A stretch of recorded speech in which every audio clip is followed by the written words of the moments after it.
Next point આપણે જે formula વિદ્યુત ક્ષેત્રનો મેળવવાનો છે તે ડાયપોલના વિષુવવૃત્તીય સમતલમાં આવેલ બિંદુ પાસે વિદ્યુત ક્ષેત્ર. બરોબર છે. તો એ સમતલમાં વિષુવવૃત્તીય સમતલમાં આવે. બરોબર. આની આગળ આપણે ડાયપોલ પર ડાયપોલની અક્ષ પરના બિંદુએ વિદ્યુત ક્ષેત્ર મેળવી લીધું. ડાયપોલની અક્ષ કોને કહેવાય તે મેં તમને કીધું હતું કે બંને ડાયપોલના જે વિદ્યુતો છે તેમાંથી પસાર થતી રેખાને તેની અક્ષ કહેવામાં આવે છે. હવે આપણે શું કીધું?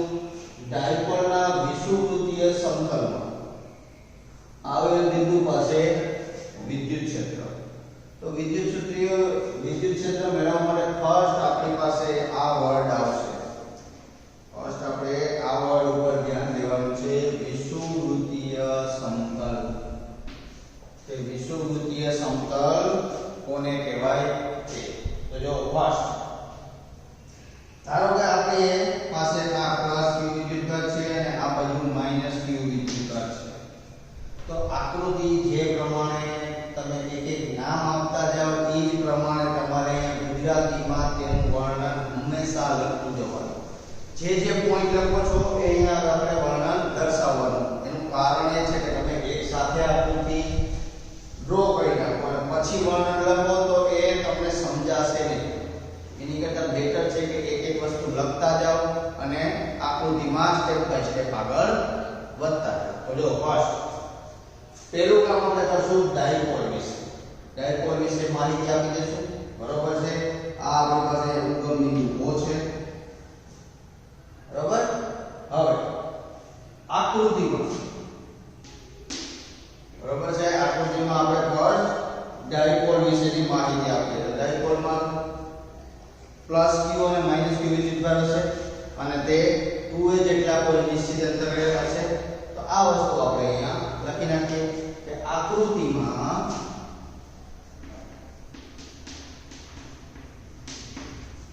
પ્લસ q અને માઈનસ q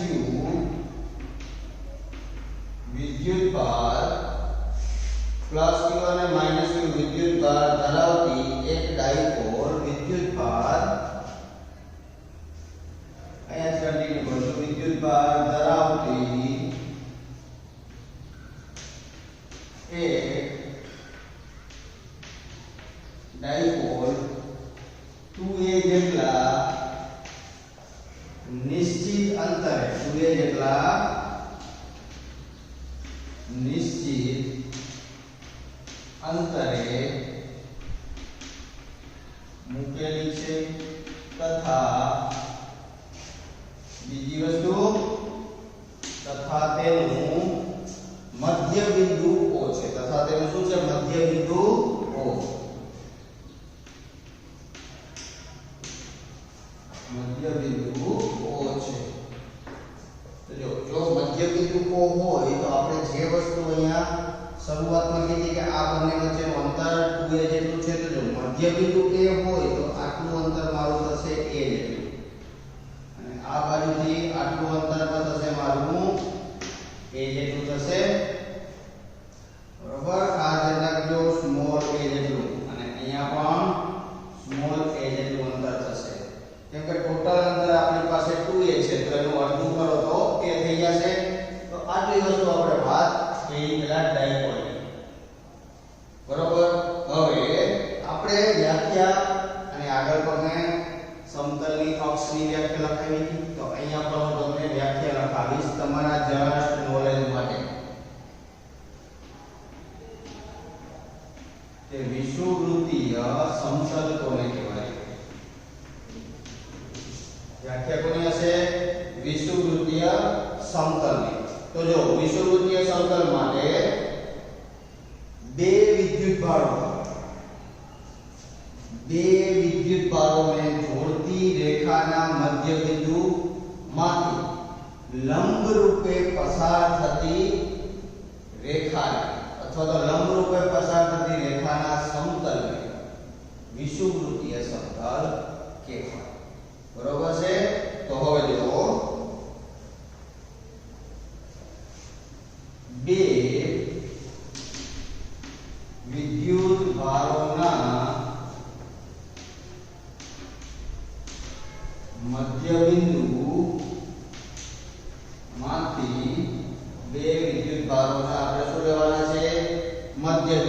અથવા તો બે વિદ્યુતભારો જોડતી રેખાના બે વિદ્યુતભારોને જોડતી રેખાના મધ્ય બિંદુમાંથી લંબ રૂપે પસાર થતા સમતલને શું કહેવાય છે? પસાર થતા સમતલને વિષુવવૃત્તીય સમતલ કહેવાય. તો ખાસ ડેફિનેશન યાદ રાખજો કે બે વિદ્યુતભારોને જોડતી રેખાના મધ્ય બિંદુમાંથી લંબ રૂપે પસાર થતા સમતલને વિષુવવૃત્તીય સમતલ કહેવાય. ઓકે, તો આ વસ્તુ આપણે વ્યાખ્યા ખાલી જસ્ટ યાદ રાખવા માટે છે. આ જે વ્યાખ્યા લખાઈ છે ખાલી તમને યાદ રાખવા માટે કે વિષુવવૃત્તીય સમતલ કોને કહેવાય છે. અંદર નહીં લખો થિયરીની અંદર તો પણ ઇટ્સ ઓકે, ચાલશે. ઓકે, હવે બીજી વસ્તુ આપણે આકૃતિમાં જોઈ શકીએ છીએ કે સમતલ તો આપણે દર્શાવ્યો તો સમતલના વિષુવવૃત્તીય સમતલમાં આપણે P બિંદુ લીધું છે. બરોબર છે? તો એની વિશેની ચર્ચા કરી દઈએ. ધારો કે સમતલ પરનું બિંદુ P છે તથા મધ્ય બિંદુથી તેનું અંતર r જેટલું છે. મધ્ય બિંદુથી તેનું અંતર કેટલું છે? r જેટલું. તો આ અંતર જે છે એ r જેટલું છે. બરોબર? હવે લખી નાખો એક પોઈન્ટ. ધારો કે વિષુવવૃત્તીય સમતલ પરનું બિંદુ P છે તથા મધ્ય બિંદુથી તેનું અંતર r છે. મધ્ય બિંદુથી અંતર કેટલું છે? r. તો આપણે આ દર્શાવી દીધું a r. હવે આપણે જોઈ શકીએ છીએ એક વસ્તુ, ખાલી આટલી વસ્તુ જોવો. અહીંયા આટલું આટલું અને આટલું. તો જો અહીંયા આપણી પાસે કાટકોણ ત્રિકોણ જેવું બને છે. જો આ ટાઈપનો અહીંયા હું તમને ડાયાગ્રામ ડ્રો કરાવું છું. તો જો આ ડાયાગ્રામ અહીંયા ધનથી સ્ટાર્ટ કરું છું, અડધું લઉં છું. તો જો અહીંયા જે આટલું છે આ રીતે છે મારી પાસે કાટકોણ ત્રિકોણ. અહીંયાથી આટલું અંતર તમારી પાસે a છે, આટલું અંતર r છે. તો જો કાટકોણ ત્રિકોણ બનતો હોય તો મારી પાસે બે બાજુ છે, તો આ ત્રીજી બાજુ મેળવી શકીએ. બરોબર છે? તો ત્રીજી બાજુ મેળવવી હોય તો આપણે મેળવી શકીએ છીએ પાયથાગોરસના પ્રમેય પરથી. પાયથાગોરસના પ્રમેય પરથી શું કહેવાય છે? કર્ણનો વર્ગ ઇક્વલ ટુ આ બાજુ શું થશે? બંને બાજુના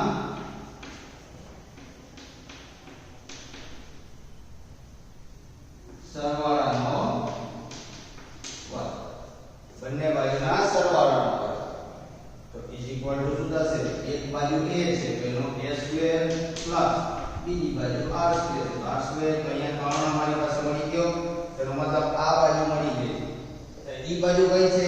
આ. તો આ બાજુનું મૂલ્ય મને શું મળે? a² plus r². તો કર્ણ ઇઝ ઇક્વલ ટુ શું થશે? વર્ગમૂળની અંદર a² પ્લસ r² થાય. લખી નાખો. તો આ બાજુ જે છે મારી પાસે એનો જવાબ મળશે વર્ગમૂળની અંદર a² પ્લસ r².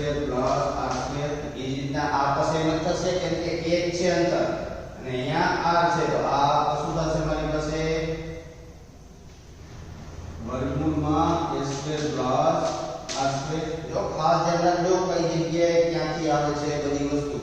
આકૃતિ તમને અહીંયા ડ્રો કરાવી છે, એનો અડધો ભાગ લીધો છે. પાયથાગોરસનો ધોરણ 10 માં આવેલો પ્રમેય લગાવ્યો છે. તો તમને પેલું માપ મળી ગયું. એટલે આકૃતિ બુકમાં ડાયરેક્ટ આપેલી હોય તો આ માપ ક્યાંથી આવે છે તો એ તમને ખ્યાલ હોવો જોઈએ અહીંયાથી આવે છે. ઓકે, તો આ બધી વસ્તુઓ આપણે અહીંયા સુધી જોઈ. બરોબર છે? હવે આપણે આગળ વધવાનું છે વિદ્યુત ક્ષેત્ર માટે. તો તો પહેલા અહીંયા સુધીનું બધું નોટ ડાઉન કરી લો. આ નોટ ડાઉન થઈ જાય એટલે હું આ બાજુનો રફ કરી નાખીશ અને પછી આકૃતિ ઉપરથી એક એક વસ્તુઓ પાછી સમજાવતો જ્યાં સુધી થિયરી કમ્પ્લીટ નહીં, આ વિડિયો લેક્ચર છે પૂરો ન થાય ત્યાં સુધી આ થિયરી પૂરી નહીં થાય. હજી તો આપણે ખાલી ફર્સ્ટ સ્ટેપમાં પહોંચ્યા છે, બરોબર?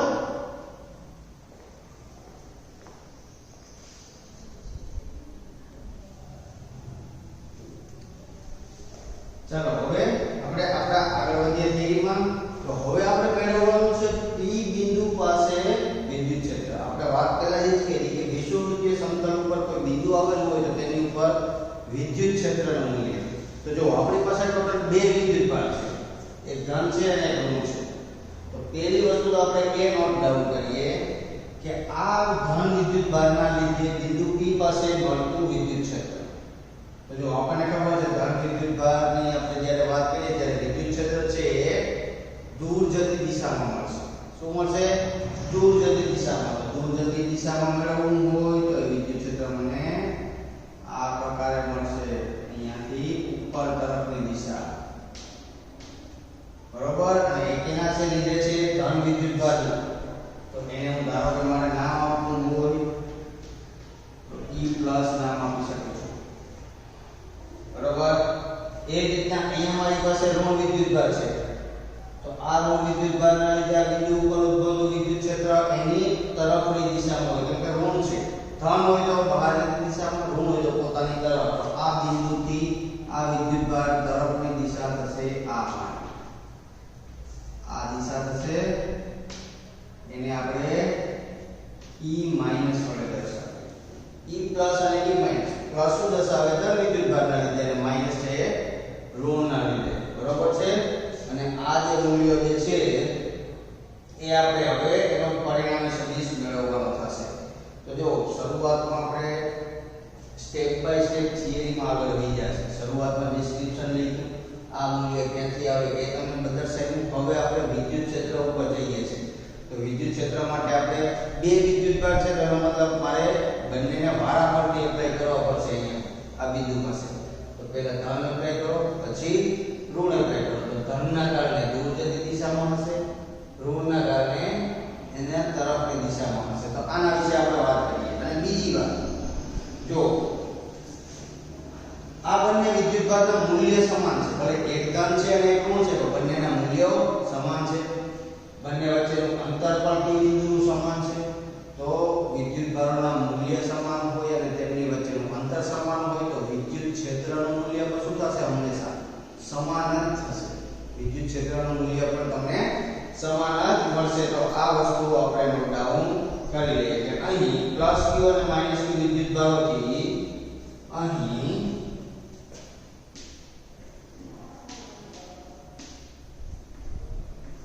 +Q અને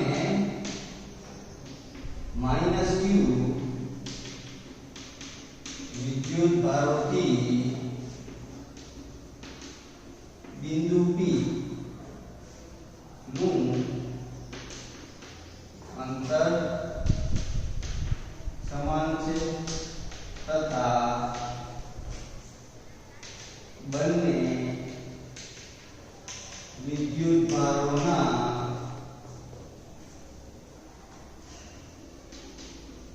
મૂલ્યો પણ સમાન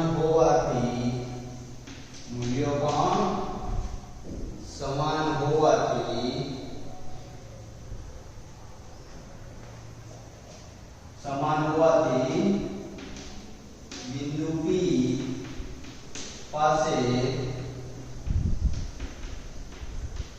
ઉદ્ભવતું વિદ્યુત ક્ષેત્ર પણ સમાન હોય.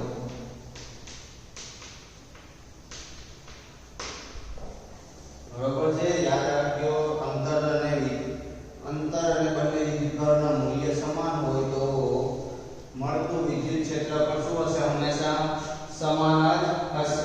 તેનો મતલબ કે તમે કહી શકો છો E+ = E-. આ બંનેના મૂલ્યો સમાન હશે. એટલે કેટલા હશે? આપણી પાસે e નો ફોર્મ્યુલા છે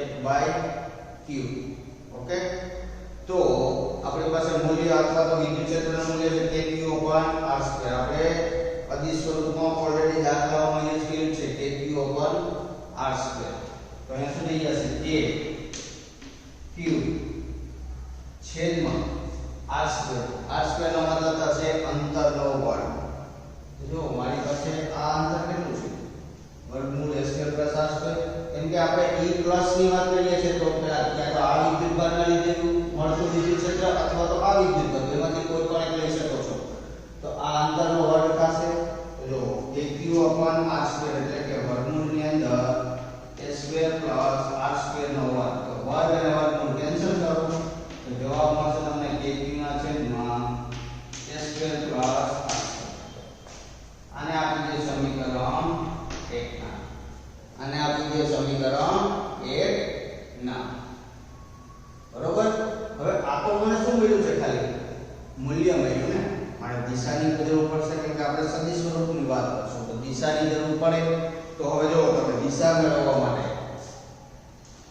હવે આ જો આપણી પાસે સદિશ છે એ અહીંયા ઉપરની તરફ જાય છે આ સદિશ આ બાજુ નીચેની તરફ જાય છે એનો મતલબ આપણે સદિશ સરવાળો યાદ કરો સબાચરી મેથડ 3 11 નો ગણી ગયા તો બે સદિશને આપણે સરવાળો મેળવી શકીએ હવે મેં તમને કીધું હતું કે 3 11 ની વાત કરીએ છીએ 3 11 માં આ વસ્તુ મેં તમને કીધી કે જો કોઈ પણ સદિશ થોડો થીટા એંગલે ત્રાંસો હોય તો આપણે હંમેશા તેના ઘટકોની ચર્ચા કરવી પડશે હંમેશા શું કરવું પડે તેના ઘટકોની ચર્ચા કરવી જ પડશે જો તેના ઘટકો નહીં લ્યો તો તમે એનો ડાયરેક્ટલી સદિશ સરવાળો ના કરી શકો તો ઘટકોની જો તમારે વાત કરવી હોય તો આ ડાયાગ્રામ હું અહીંયા દર્શાવું છું આ મારી પાસે e પ્લસ છે અને બીજું મૂલ્ય છે મારી પાસે આ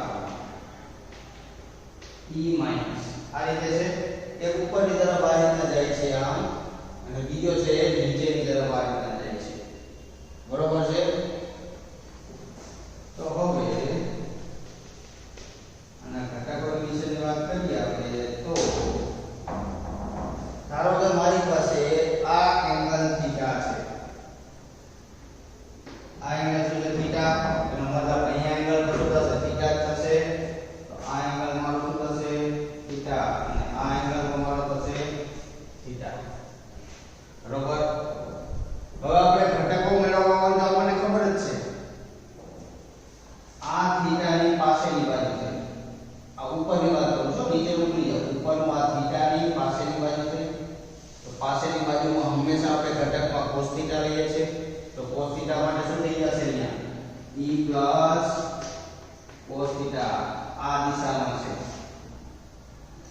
હવે આ એની થીટાની આ સામેની બાજુ થાય આ જોવા આ મૂલ્ય સામેની બાજુ થાય તો આ જે ઘટક છે એને ઉપાડીને અહીંયા લખી નાખું તો એ મૂલ્ય એ જ દર્શાવશે બરોબર તો આ તમને શું મળશે e sin થીટા થીટાની સામેની બાજુ છે બરોબર હવે એવી રીતના આ નીચેની ઘટકની વાત કરીએ તો અહીંયા થીટા છે તો થીટાની આ પાસેની બાજુ છે પાસેની બાજુ હશે તો શું થઈ જશે અહીંયા તમને મળશે e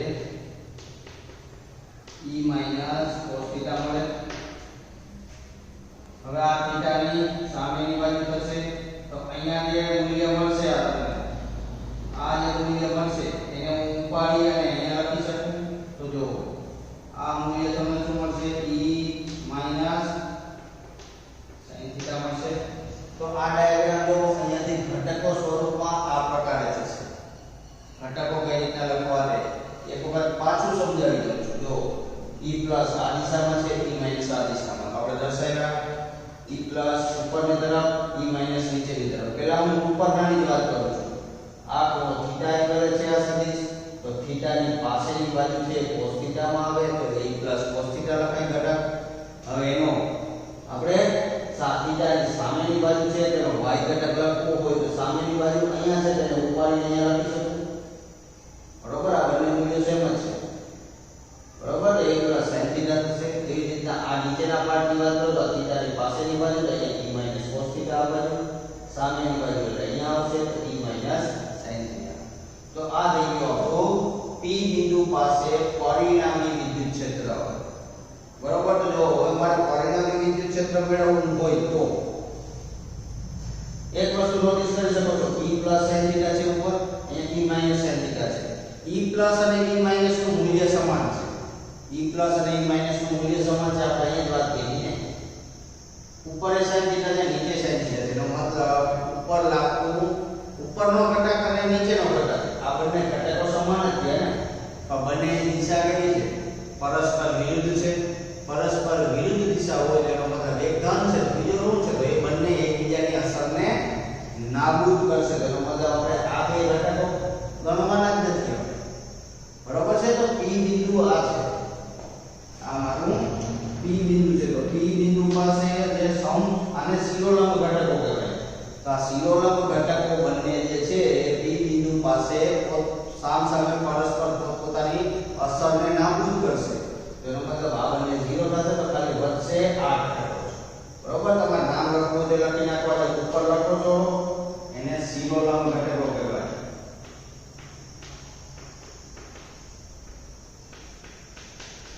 અને આ જે છે cos θ વાળા એને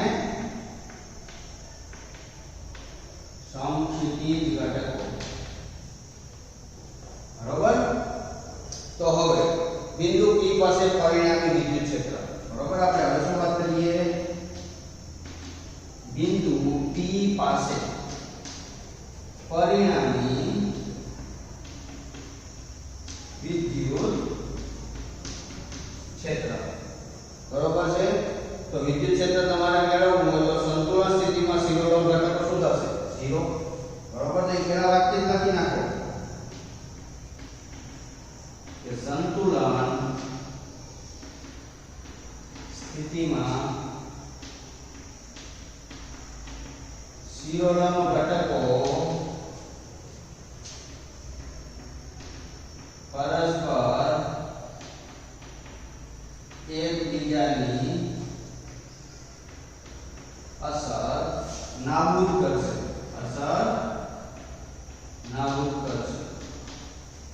એટલે કે તે શૂન્ય થશે એનો સદિશ સરવાળો શું થશે શૂન્ય થઈ જશે બરોબર છે જે શિરોલંબ ઘટકો છે તેનો તો હવે આપણી પાસે વધશે શું વિદ્યુત ક્ષેત્ર મારે લખવું હોય વિદ્યુત ક્ષેત્ર તમને શું મળશે ખાલી પરિણામ આ બંને તો સરવાળો 0 થઈ ગયો આ બંનેનો ખાલી મારે સરવાળો લખી નાખો તો સદિશ E બરાબર E cos θ વચ્ચે પ્લસ અને સદિશ E cos θ આ રીતે મળશે બરોબર છે તો આ તો મને ખાલી મૂલ્ય મળ્યું ને E cos θ E cos θ આ તો મને મૂલ્ય મળ્યું ખાલી હવે આપણે પરિણામી સદિશની દિશાની જરૂર પડશે બરોબર તો દિશા મેળવવા માટે યાદ કરો ડાયપોલ મોમેન્ટ આપણે ભણી ગયા તો ડાયપોલ મોમેન્ટની દિશા કઈ હોય છે ઋણ વિદ્યુતભારથી ધન વિદ્યુતભાર તરફની હશે આ તરફની તો આ મારી P ની દિશા છે તો મારા E ની દિશા જો કઈ દિશામાં છે E તો આ દિશામાં છે ને બરોબર છે E આપણો આ દિશામાં છે તેનો મતલબ P આ દિશામાં E આ દિશામાં તો બંનેની દિશા કઈ છે વિરુદ્ધ તો અહીંયા શું મળે મને -P કે લખાશે એકમ સદિશ બરોબર છે -P એકમ સદિશ હવે આપણે સમીકરણ 1 ઉપરથી જાણીએ છીએ કે E અને E બંને કેવા છે સમાન છે તો કૌંસની અંદર શું થઈ જશે અહીંયા E cos θ અને અહીંયા પણ E અથવા તો E બેમાંથી કોઈ પણ એક મૂલ્ય લખી શકો છો આ -P છે હવે સરવાળો કરો તો 2E cos θ અને -P થશે બરોબર છે તો આનો જવાબ તમને મળશે -2E cos θ P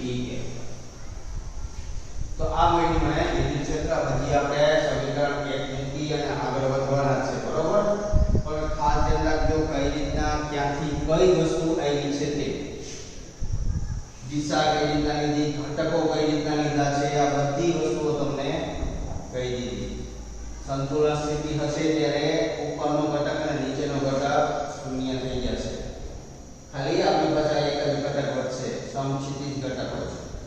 ધોરણ 11 માં આપણે ગતિના નિયમો 5મા નંબરનું ચેપ્ટર છે, તેમાં આપણે ફ્રી બોડી ડાયાગ્રામ ભણી ગયા છે. તો ત્યાં આપણે આ જ વસ્તુ બધી યુઝ કરી છે. આખા ચેપ્ટરમાં એક જ કોન્સેપ્ટ આવ્યો છે ત્યાં. તો હજી ના ફાવે તો પાછું ધોરણ 11 નું ગતિના નિયમો ચેપ્ટર સ્ટાર્ટ કરી દો, રીડિંગ કરો એટલે તમને પરફેક્ટલી આઈડિયા આવી જશે કે સદિશ સ્વરૂપે એમાં આપણે આ કઈ કઈ વસ્તુઓ કઈ રીતે. બરોબર? તો અહીંયા સુધીનું નોટ ડાઉન કરી દો. આ ઇક્વેશન થી આપણે હવે આગળ વધશું. Okay?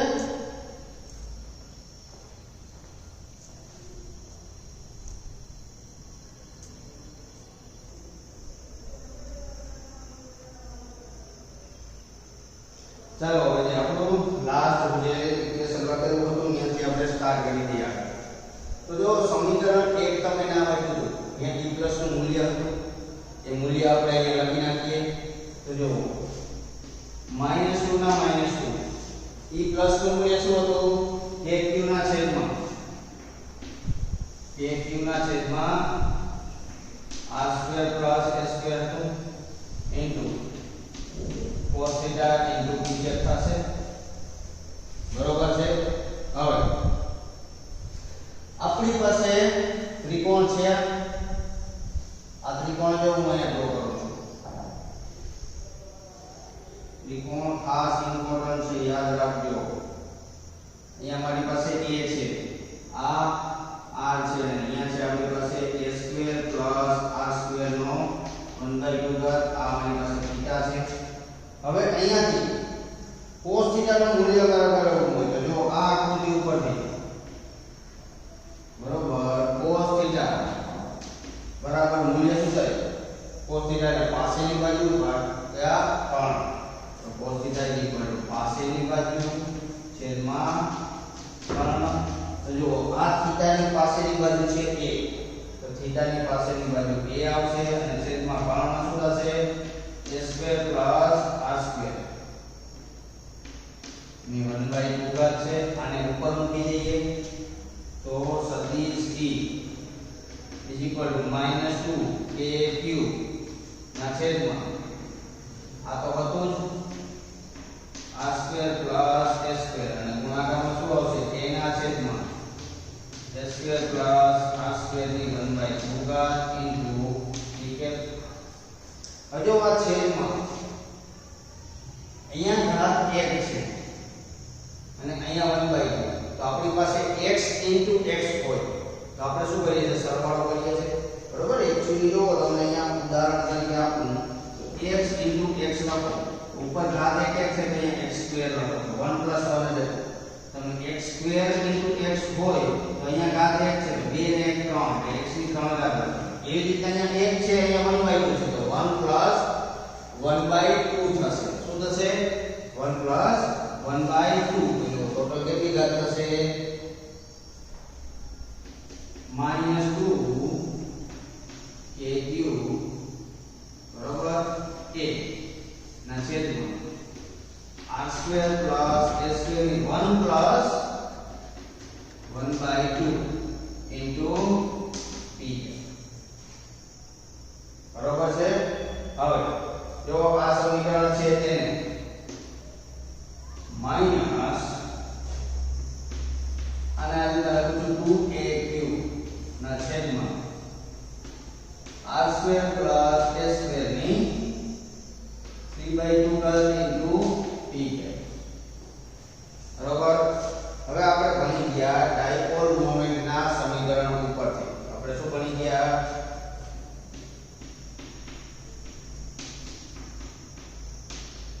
Dipole moment P = 2kq બની ગયા છે. મૂકી દો અહીંયા. તો સદિશ E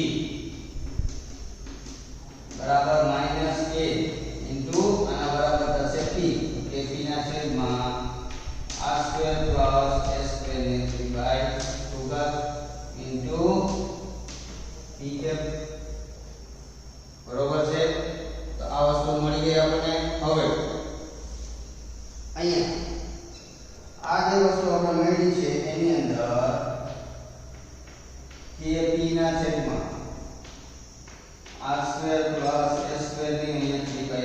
અને કાઉન્સમાં અહીંયા માઈનસ p છે. તો આ જે સમીકરણ આપણે લખેલું છે તે આપણે વિષુવવૃત્ત સમતલ પર આવેલા બિંદુ પરનું વિદ્યુત ક્ષેત્રનું મૂલ્ય દર્શાવે. આ જે સમીકરણ છે તે એમાં જે આટલો પોર્શન છે આ સમીકરણની અંદર આટલો પોર્શન તમને મૂલ્ય આપે છે, જ્યારે આ પોર્શન છે એ તમને દર્શાવે છે દિશા. આ પોર્શન મૂલ્ય આપે છે જ્યારે આ પોર્શન તમને દિશા દર્શાવે છે. ખાસ ધ્યાન રાખજો, આ થઈ ગયું આપણું સમીકરણ, ફાઇનલ સમીકરણ. તો આ પ્રકારે તમારે ફાઇનલ સમીકરણ મેળવવાનું છે. હવે બીજી વસ્તુ, આમાં એક શરત આવશે. આપણે આગળના અક્ષ પર માટે પણ શરત તમને મેં કીધી હતી, અહીંયા પણ હું કહીશ કે આપણે વાત કરી હતી કે આ જે બિંદુ છે ખૂબ જ મોટા અંતરે, ખૂબ જ દૂર આવેલું હોય. તો શું કહીએ આપણે, r ખૂબ જ દૂર છે a ની કમ્પેરમાં, તો a સૂક્ષ્મ છે. એનો મતલબ આપણે આ a ને r ની સાપેક્ષમાં અવગણી શકીએ. ઓકે, તો આ થઈ જશે આપણી શરત. બરોબર છે કે જો બિંદુ ખૂબ જ દૂર હોય તો, જો બિંદુ ખૂબ જ દૂર હોય તો, એટલે કે r greater than a હોય, તેથી r square greater than a square. બરોબર છે, જો r જ greater than હોય એ કરતા તેનો વર્ગ કરો તમે તો મોટો થવાનો છે a square કરતા. બરોબર છે, તેથી r ની સાપેક્ષે અથવા તો r સ્ક્વેર ની સાપેક્ષે તેથી થાય, તેથી r સ્ક્વેર ની સાપેક્ષે a સ્ક્વેર ને અવગણી શકાય. તો જો આપણું સમીકરણ શું થઈ જશે, E kb ના છેદમાં a સ્ક્વેર 0 થઈ જશે, તો અહીંયા વધશે ખાલી r સ્ક્વેર અને અહીંયા ઉપર 3/2 અને કાઉન્સમાં અહીંયા માઈનસ p કે. તો જો અહીંયા સ્ક્વેર છે, આ 2 છે, આ બંનેનો ગુણાકાર કરો તો આ ઉડી જશે સામસામે, તો ખાલી વધશે મારી પાસે a p ના છેદમાં r ક્યુબ અને ગુણાકારમાં માઈનસ p કે સદિશ p. આ સેમ ટુ સેમ સમીકરણની અંદર જે આ છે તમને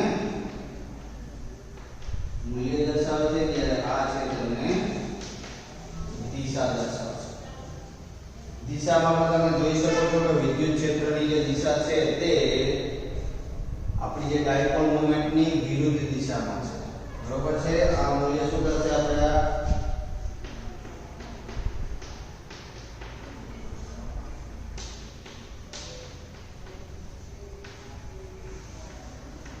ડાયપોલ મોમેન્ટની વિરુદ્ધ દિશામાં છે. ઓકે, તો આ થઈ જશે એક આપણી શરત કે કઈ રીતના શરત દર્શાવવી તે. તો આ સેકન્ડ નંબરની જે થિયરી છે તે વિષુવવૃત્તીય સમતલમાં આવેલો કોઈ પણ બિંદુ ઉપર વિદ્યુત ક્ષેત્રનું મૂલ્ય કઈ રીતના મેળવવું તે. ફર્સ્ટ આપણે અક્ષ ઉપર મેળવવું, સેકન્ડ આપણે વિષુવવૃત્તીય ઉપર.